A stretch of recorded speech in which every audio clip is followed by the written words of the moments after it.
Steal like an artist. 10 things nobody told you about being a creator. ప్రతి creative ఫీల్డ్లో ఉన్న వ్యక్తులకు ఈ క్వశ్చన్ ఖచ్చితంగా ఎదురై ఉంటుంది. అది నీకు ఇటువంటి ఆలోచనలు ఎక్కడి నుండి వస్తాయి అని. నిజాయితీగా ఈ ప్రశ్నకు సమాధానం చెప్పాలంటే నేను దొంగిలించాను, నేను కాపీ కొట్టాను అని. యాక్చువల్లీ క్రియేటర్స్ ఈ ప్రపంచాన్ని ఎలా చూడాలంటే, ఫస్ట్ నువ్వు తెలుసుకోవాల్సింది నీకు కాపీ చేయాలి అనుకున్న కంటెంట్ అనుకున్నది విలువ నీకు ముందుగా తెలియాలి.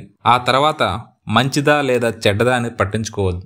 ఎందుకంటే దొంగలించుకునే వాళ్ళు విలువైన వస్తువును దొంగలిస్తారు, కానీ చిత్తు కాగితాలను కాదు కదా. ఒకవేళ మీకు అలాంటి విలువైన వస్తువు దొరకకపోతే ఒకరోజు, ఒక నెల, ఒక సంవత్సరమైనా పర్లేదు, మంచి విలువైన వస్తువుని కంటెంట్గా సంపాదించండి. Nothing is original. ఎవరైనా ఇది ఒరిజినల్ అంటే 100% వరకు అది అసలైన ఒరిజినల్ గురించి వారికి తెలియదు అని. ఎందుకంటే అంతకుముందు చేసిన అసలైన వాటిపై తన క్రియేటివ్ ఐడియాస్ని యాడ్ అయిన తర్వాత అది ఒరిజినల్గా కనిపిస్తుంది. What is originality? ఎవరూ గుర్తించలేనిది దాన్ని ఒరిజినల్గా అంటారు. ఎవరూ గుర్తించలేనంత మాత్రాన ఒరిజినల్ అయిపోదుగా. అందుకే ఈ ప్రపంచంలో ఏది ఒరిజినల్ కాదు, అన్నీ కాపీలే.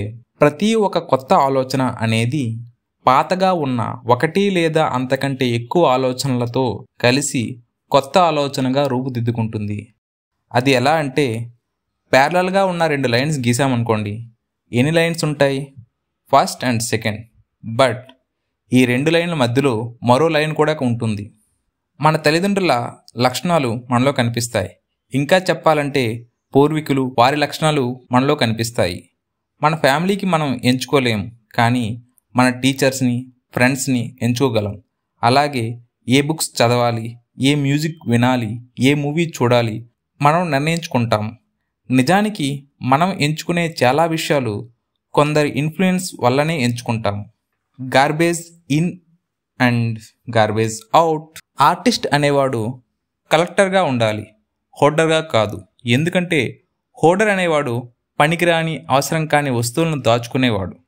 కలెక్టర్ అనేవాడు తనకిష్టమైన వస్తువులను దాచుకునేవాడు. రెండింటికి తేడా ఉందిగా.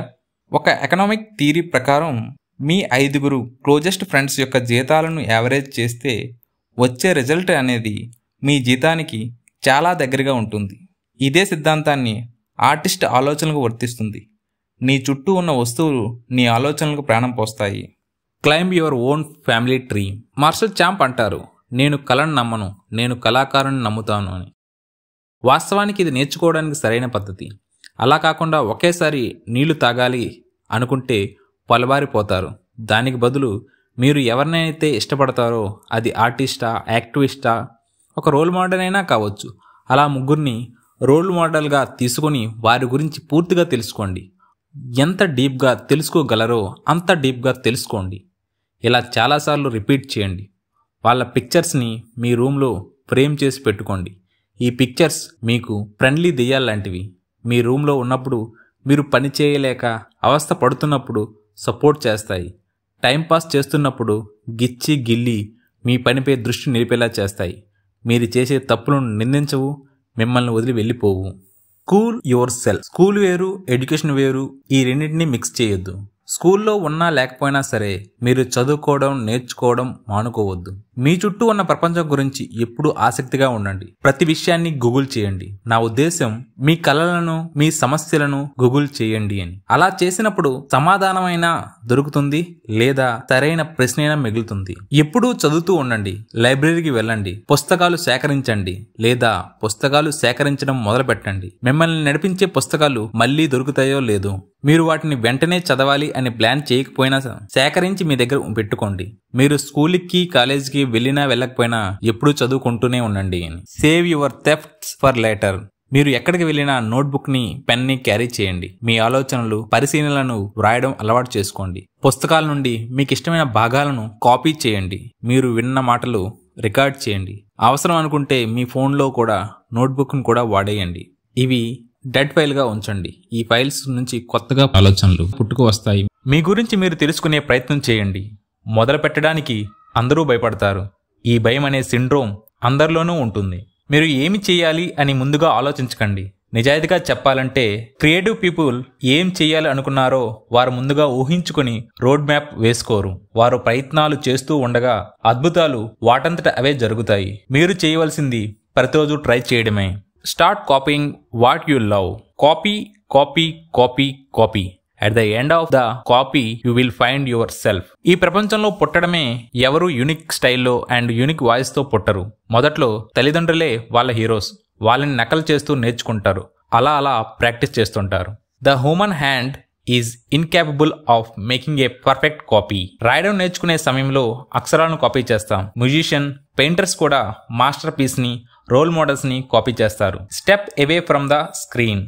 మీ ఆఫీస్లో డిజిటల్ అండ్ అనలాగ్ టేబుల్ను వేసుకోండి. డిజిటల్ డెస్క్ పైన PC, laptop, monitor, drawing tablet ఇవి ఉంచుకోండి. అనలాగ్ డెస్క్ పైన markers, pen, pencil, paper, index cards, newspapers ఇలా డివైడ్ చేసుకోండి. ఇలా డివైడ్ చేసినప్పుడు అనలాగ్ డెస్క్ పైన వచ్చే ఐడియాస్ ని పేపర్ పైన పెట్టి దాన్ని డిజిటల్ డెస్క్ పైన ఎగ్జిక్యూట్ చేయండి. Side projects and hobbies are very important. ఎప్పుడైతే ఒక ప్రాజెక్ట్ చేస్తూ బోర్గా ఫీల్ అయితే నెక్స్ట్ ప్రాజెక్ట్కి షిఫ్ట్ అవ్వండి. అది చేసిన తర్వాత ఓల్డ్ ప్రాజెక్ట్ చేయండి. అయినా బోర్గా ఫీల్ అయితే మీ షర్ట్ వాష్ చేసుకోండి, ఐరన్ చేసుకోండి, డిషెస్ని వాష్ చేయండి, అలా బయటికి వెళ్ళండి. ఇలా చేయడం వల్ల క్రియేటివ్ ఐడియాస్ మీలో ఊపిరి పోసుకుంటాయి. ఒకవేళ మీకు 2 లేదా 3 ప్యాషన్స్ ఉంటే ఒకదాన్నే పిక్ చేయాలని ఎప్పుడూ ట్రై చేయవద్దు. మిగతావి అవాయిడ్ చేయకండి. మీకున్న అన్ని ప్యాషన్స్ మీ ప్రయాణంలో భాగం కానియండి. అవి మీకు పోను ఎంతగానో ఉపయోగపడతాయి. Leave home. Distance and difference అనేది క్రియేటివిటీకి మంచి టానిక్ లాంటిది. అలాగే ఫ్రెండ్స్ ని ఏర్పరచుకోండి, ఎనిమీస్ ని ఇగ్నోర్ చేయండి. గార్బేజ్ ఇన్, గార్బేజ్ అవుట్ గుర్తుంచుకోండి.